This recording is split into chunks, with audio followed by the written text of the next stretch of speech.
So I want to talk about psychological safety a little bit more since you brought it up. And if anyone wants to do a deeper dive into this, they can also listen to my interview with Amy Edmondson, an Oh, incredible professor at Harvard Business School. wow. But if people aren't familiar with it, there's another thing that they can look at, which is Google's Project Aristotle, which found that psychological safety is the number one predictor of team success.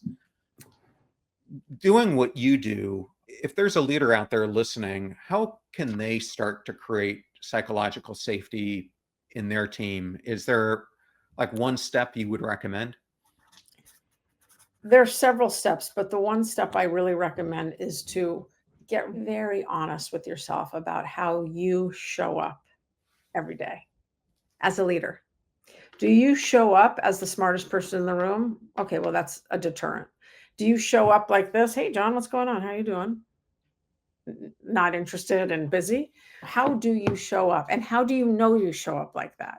That's one of the things I will say immediately because if you think you show up like, all right, guys, let's go. I'll tell you right now, one of the things I just said might have offended someone because I said, hey, guys, let's go. We have to be so careful right now. I should just say, all right, team, let's go. Right? There's someone who's going to say, well, I'm not a guy because that's the world we live in right now. So we have to be aware. You and I continue to come back to self awareness. We have to be aware. How are you showing up and how do you know you show up like that? And maybe get someone to mirror back to you. Right. And then, of course, it's listening. But I always say it's listening to do something.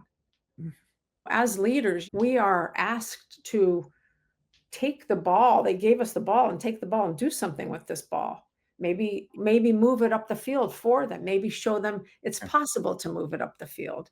But people come to us as leaders because they need something to happen outside of just being heard and being listened to, which is the utmost, and really being understood, really being understood.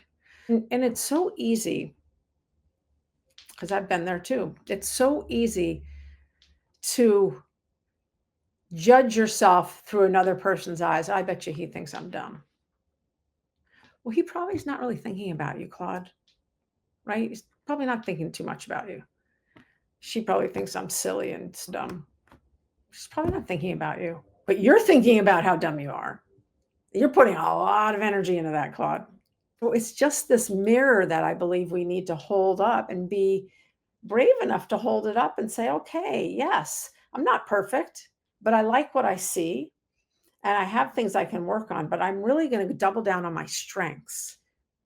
And my strengths are I'm a good person. I lead with empathy. I feel like I'm generous with my time. Those types of things. It's pretty simple if you can just get out of your head and into your heart and your body and just get real.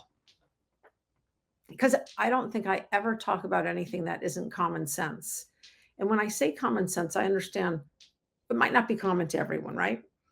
But I'm meaning just the things we learn about that your book is going to help us with, your children's book.